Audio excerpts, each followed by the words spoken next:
Hello everybody, welcome to your Every Other Day vlog with Andy with Be Libre. So we're back. It's been about a 2 week reprieve from posting anything, and I apologize for that. The last thing that I did, as I was, rather the week right before I went to Collision in NOLA, New Orleans, Louisiana, which is a beautiful city. The food was amazing, everything was great. Collision was a blast, and then that following Friday when I came back, I heard the upsetting news that I missed the mark on the bar, which I had been studying for since the beginning of the year for the test that took place at the end of February. So if you caught my very first few videos or vlogs, I was talking a little bit about the bar and that I was preparing to study for it for those 2 months. So yeah, I missed the mark by a bit, and I took the last week to just kind of figure stuff out. So take a break from everything, really just settle in with that news and organize stuff. I did start the consulting firm for cryptocurrency and Bitcoin about 2 or 3 weeks after the bar. I got to work, and I started to prepare myself to become a consultant in the Bitcoin space. Started to make a lot of reaching out to a lot of contacts and getting a lot of plates spinning up in the air. So this last week and a half has been me kind of, composing myself after hearing the news, because after doing law school for about, like 5 years, you don't want to give up on the bar. So even if you fail the first time, you do want to compose yourself, organize yourself, and study again, and immediately prepare yourself to take it, and not essentially throw away all those years of hard work in law school. So yeah, putting all that kind of putting all of this to you guys, just to kind of I don't know, just talk a little bit about myself. And really, you should know that nothing is a straight track, guys. In life, there's always ups and downs. There's always something getting in the way. But it's those moments where you push through and you do accomplish those feats, even if it took more than one try. It's really what life's about. I mean, there's no better feeling than getting somewhere after fighting tooth and nail to get there, even after stumbling and falling several times. Nothing beats that feeling. It's amazing. So yeah, these next 2.5 months are going to be me preparing again for the bar. I'll be taking it at the end of July, and I don't think that should mean that I'm going to stop vlogging. So I'm going to try to vlog as much as I can in between then.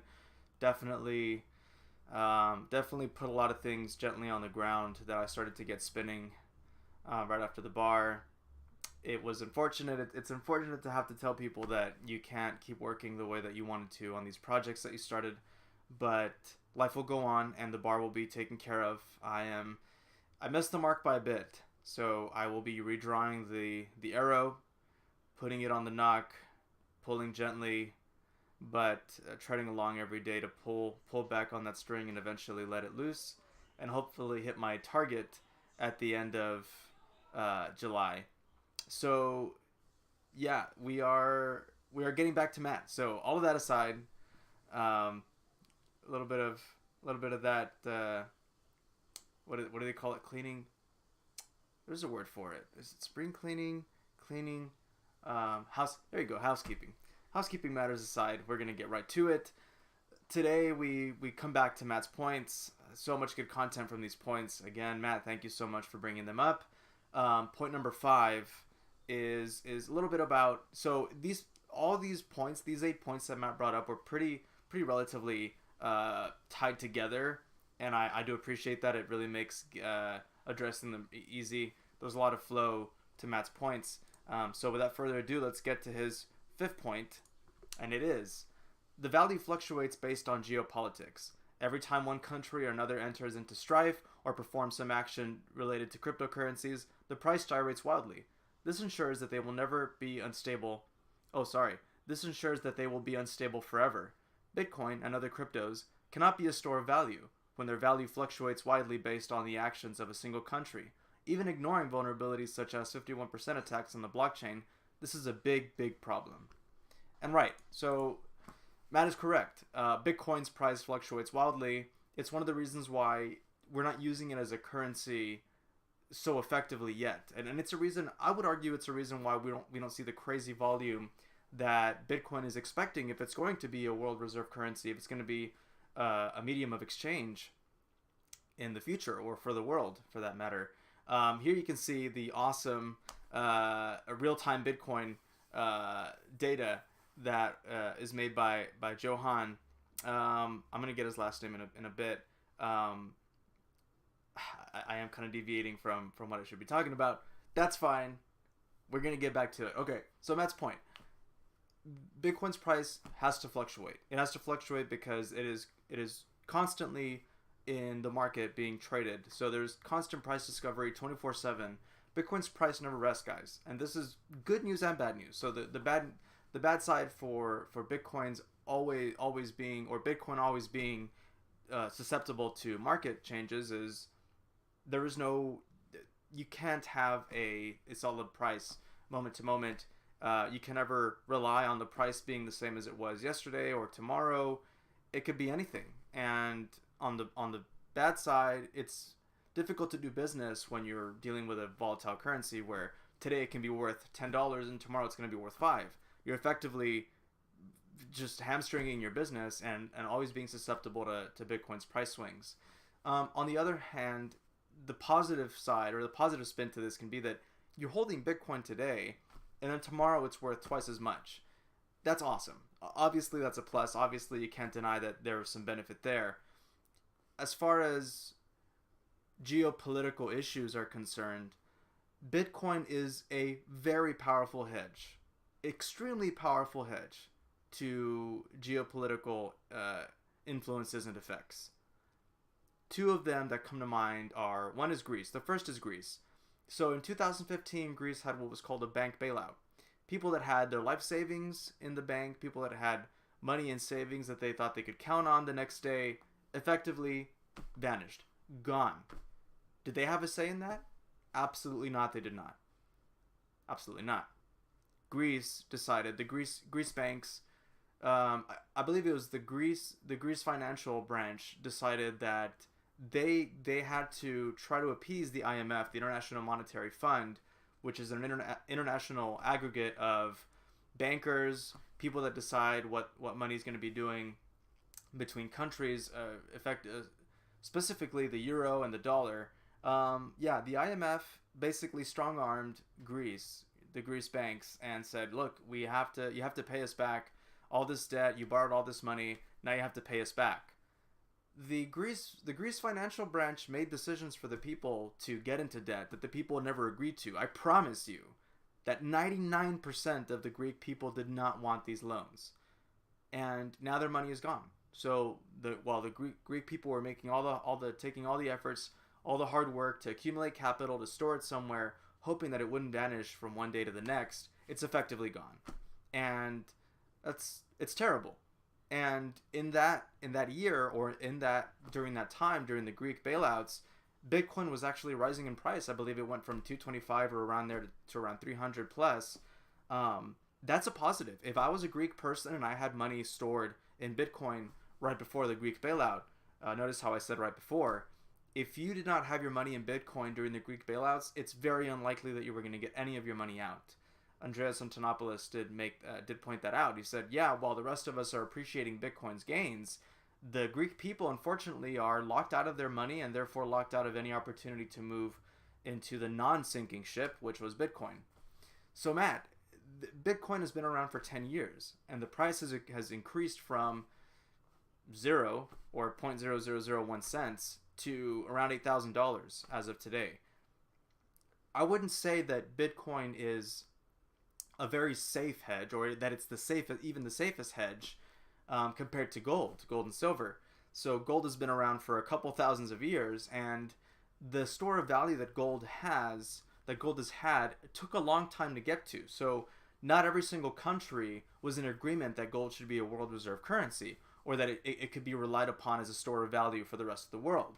It actually took a while to get there. It wasn't just one day to the next that gold came into the scene and people said, oh, we should definitely use gold as a store of value. It only got to that point after hundreds of years have passed by and several countries have come to some sort of consensus, not even having to come together, but just allowing markets to do their thing, and then finally agreeing that gold would be the world reserve currency. obviously the things that make gold a preferred store of value is the fact that it can't just be printed out of thin air. You have to do the work to find the gold in the ground and dig it out. It is definitely finite and it is rare. It is one of the rarer metals. And because we haven't been able to figure out alchemy and create gold out of, let's say iron or copper or some other cheaper metal, this material cannot be created ad nauseum, ad infinitum. And that is definitely one of the characteristics that make a money retain its store of value. Other countries actually tried using copper and silver as the world reserve currency, but as history would have it, and as a universal properties or the physics of our universe laid out for us, silver is actually not as rare as gold. So it's relatively easier to get silver compared to gold, and that means that gold is the de facto rare commodity, or the rare object that was the reason that the rest of the world came together and decided for gold to be the better store of value. Silver became relatively cheaper compared to gold, and you'll see today that I don't know if silver is worth 1/20th or 1/100th or 1/10th of gold, but it's not the same as gold. There's no parity there.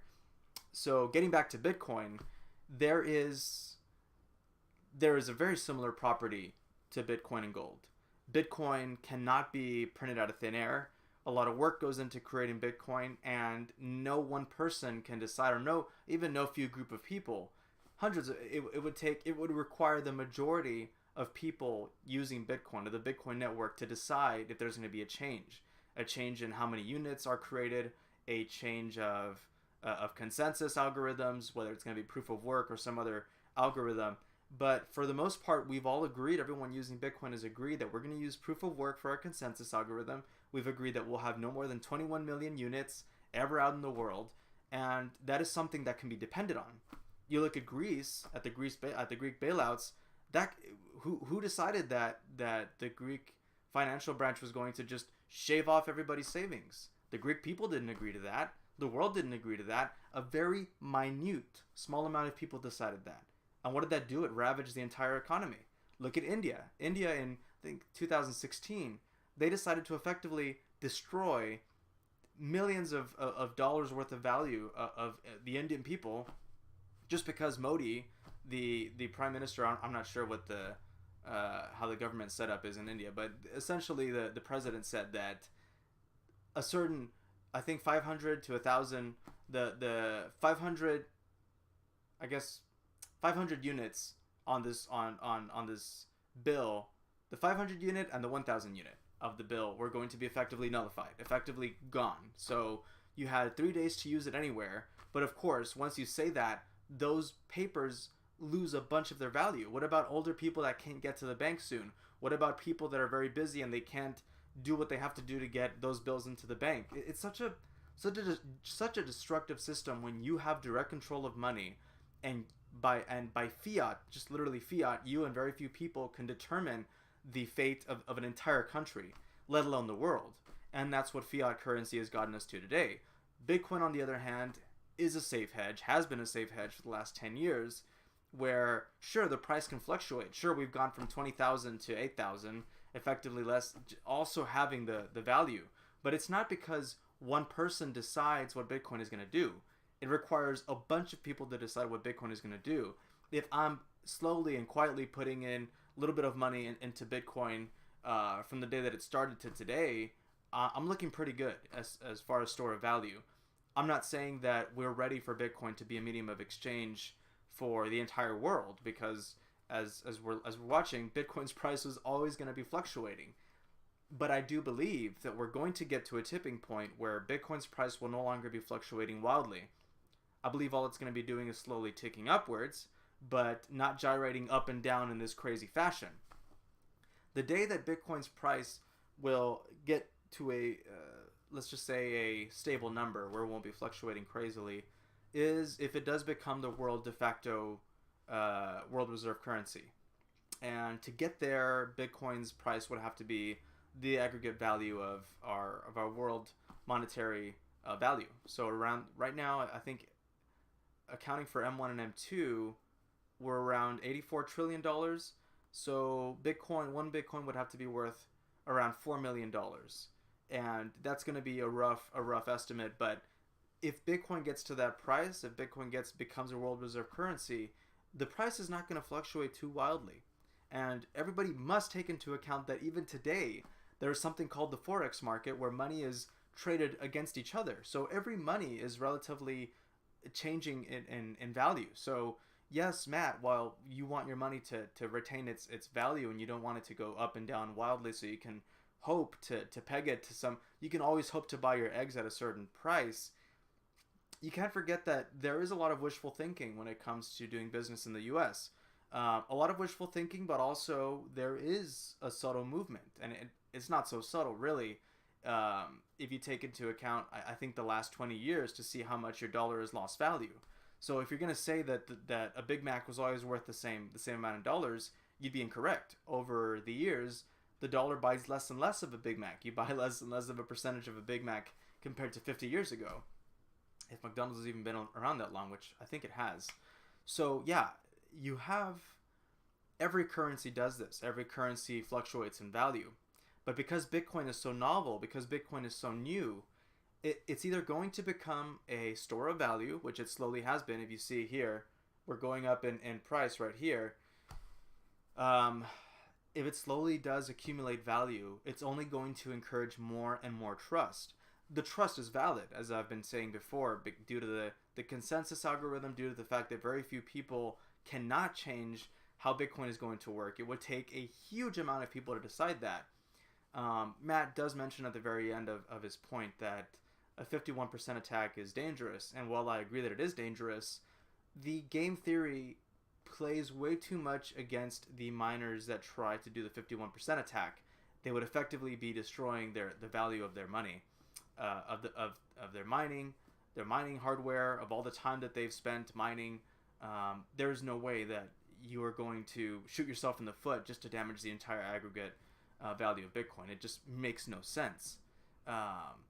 So yeah, we have this robust technology that has somehow gotten us to a Nash equilibrium where the value of this unit continues to slowly go up.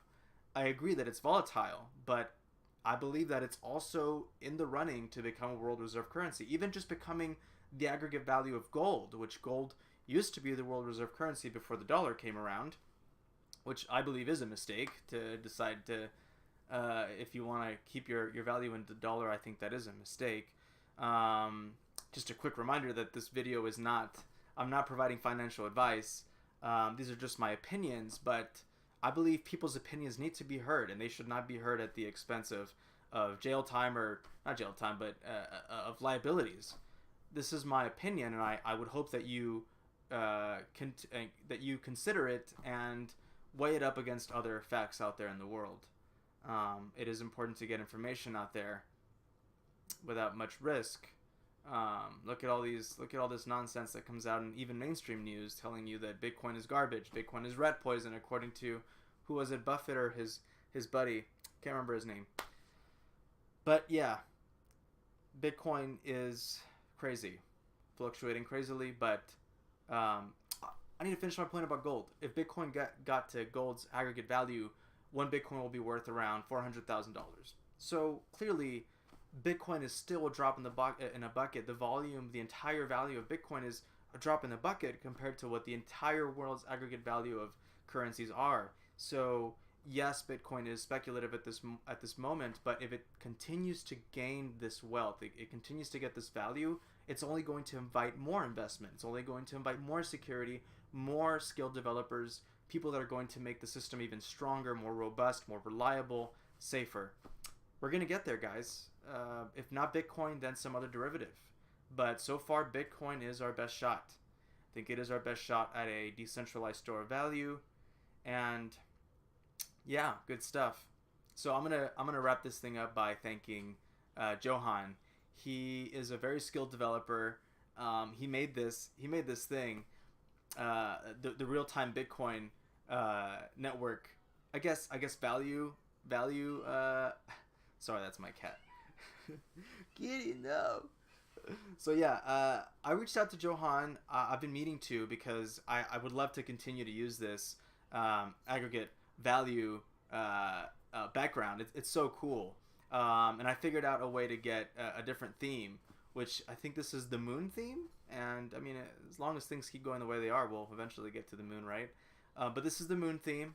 And Johan, thank you so much for letting me use this. It's really cool. I hope other people check it out and please donate. He does have a Bitcoin address there for you to donate to. I'm not sure if it was a SegWit address. I hope you do have SegWit going on. But yeah, thanks again, Johan. Thanks again, Matthew, for providing the question and the value of these questions. I gotta say it's really fun to think about, really fun to rack my head and try to answer these questions with my knowledge. Of course, there are people that have boatloads more knowledge, but I'm giving this my best shot. This is a lot of fun. So yeah, gonna end this now before I keep rambling. Please like if you like, please subscribe, and until next time, bye guys.